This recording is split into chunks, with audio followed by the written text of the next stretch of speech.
Subscribe कीजिए Urdu for all को और बेल आइकन पर क्लिक करें लेटेस्ट वीडियोस के लिए।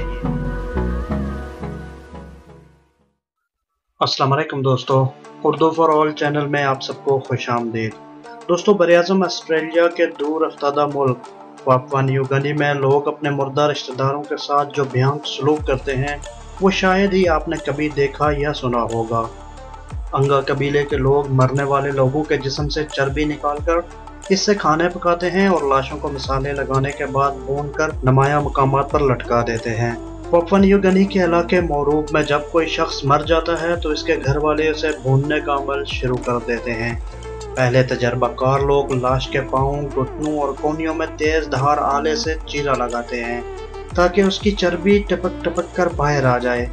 इस चर्बी को जिंदगी और सेहत बख्शने वाली ताकत का हामिल समझा जाता है और लोग उसे जिस्म पर मरने के अलावा इसमें खाना पका कर भी खाते हैं।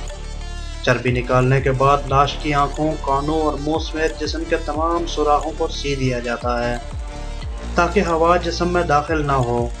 लाश के पैरों के तलवे, हथेलियों के जल्द और ज़बान काटकर अलहदा कर दी जाती है और ये करीबी तरीन अजीज को पेश कर दी जाती है। इसके बाद एक घड़े में आग जलाई जाती है और लाश को इसके ऊपर धुएं में लटका दिया जाता है। धुएं और हरारत के अमल से लाश भुन जाती है। इसके बाद लाश के ऊपर चिकनी मिट्टी और गेरू का लेप किया जाता है और उसे बुलंदी पर बांसों का घोंसला बनाकर इसमें बिठा दिया जाता है। सारे इलाके में लाशें घोंसलों में बैठी नजर आती हैं। इन लोगों का अकीदा है कि ये लाशें इंसान की निगरानी करती हैं और इन्हें बलाओं से महफूज रखती हैं।